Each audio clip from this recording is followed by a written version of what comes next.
Block स्तरीय मत्स्य प्राणी संपद मेला कटक सदर ब्लॉक आनुकूल्य किशोरनगर बुधवार मत्स्य प्राणी पशु संपद मेला अनुष्ठित हो जाइछि। बीडीओ प्रतीक साहू सभापतित्व में आयोजित सभारे मुख्य अतिथि भाव में कटक सदर विधायक इंजीनियर प्रकाश चंद्र सेठी जोगदे मुख्यमंत्री कृषि योजना सरकारी रिहाती अधिकरू अधिक पाई चाषी माने किपरि भाव में स्वावलंबी होई परिबे और सरकारक विभिन्न कृषि योजना संपर्क में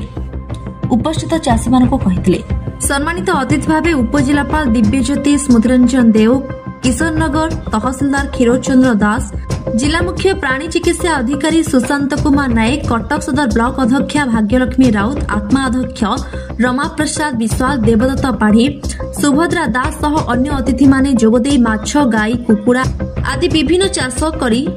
चाषी माने किपरि अधिक लाभवान होई परिबे से संपर्क में आलोचना करथिले। ए अवसर में केतेक सफल चाषी को मानपत्र सह सम्मानित करा जायतिला। मेलारे प्रदर्शित होइतिबा विभिन्न चाषी उपकरण गुड़ी को चाषी माने बुली देखिथिले। मेलारे कृषि और प्राणी संपद विभाग विभिन्न अधिकारी माने जोग दैथिले। कार्यक्रम आरंभ में विधायक श्री सेठी समस्त स्टॉल बुली देखिथिले। आज आमर मत्स्य पाणी संपद विभाग तरफ ब्लॉक स्तरीय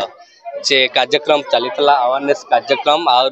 फेलिसिटेट करा जाउतला जे सफल चाषी होती आपण यही विभाग तरफ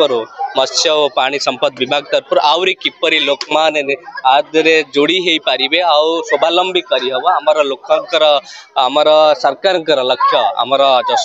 लोकप्रिय मुख्यमंत्री श्रीजुक्त मोहन चरण माझी नेतृत्व में ओडिशा सरकार विभिन्न प्रकार ये जो फार्मिंग उपर फोकस दौरान चाषी उपर फोकस दौरान विभिन्न प्रकार चाषी हो कुकुड़ा चाषी होती माछ चाषी होती कि गोरु गो चाषी होती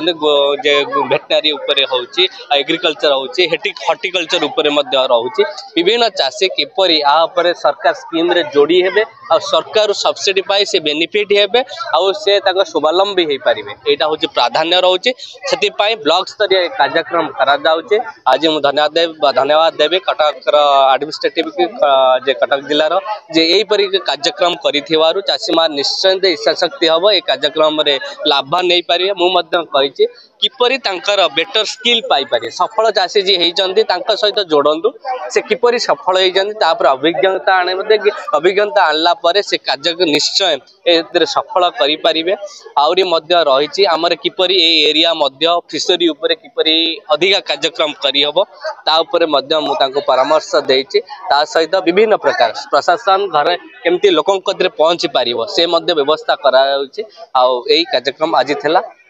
doctor Alok Kumar Nayak joint director frozen cement bank Khapuria अवस्थापित। आज मेलार मुझे वक्तव्य देवाई चाहूँगी सरकार ये गोटे भल योजना जहाँफल कि आमर प्राणी संपद और मत्स्य विभाग जो सब जनहितकारी योजना मान प्रचलित अच्छी ताकू केमिति तृणमूल स्तर पर्यंत पंचायत लेवल पर्यंत पहुँचा जा पार ये मेला माध्यम सब चाषी भी आमर मत्स्य विभाग हो पशुपालन विभाग हो एकत्रित करी एक समावेश माध्यम वार्ता देवाई कि ये जो योजना से सरकार को धन्यवाद दूची एवं आमर विभागीय कर्मचारी अधिकारी माने सुचारू रूपे परिचालित कर धन्यवाद दूची। उपनिर्देशक प्राणी चिकित्सा विभाग कटक ब्लॉक स्तरीय मत्स्य प्राणी संपद मेला अनुष्ठित होती गोटे सरकार अभिनव प्रकल्प आगुरी यहाँ जिला स्तर में मात्र कराला किंतु आमर माननीय मुख्यमंत्री सहायतार यही वर्ष ठारू यहाँ ब्लॉक स्तर में पालित होती प्रति वर्ष हम ये योजनार मुख्य उद्देश्य होची सरकार जो विभिन्न योजना प्रणीत कर तृणमूल स्तर पहुँच गरीब चाषी टे केमती सुविधा सुजोग पाइपर जापर कौटी आवेदन कर से विषय में पुंखानुपुंख आलोचना करने विभिन्न स्टल करूँ सांस्कृतिक कार्यक्रम पार्ला माध्यम जनसंख्या सृष्टि करूँ गोटे व्हाट्सअप आप चाषी मानकर अपलोड करूँ जो कि चाषी डिपार्टमेंटर समस्त योजना विषय जापर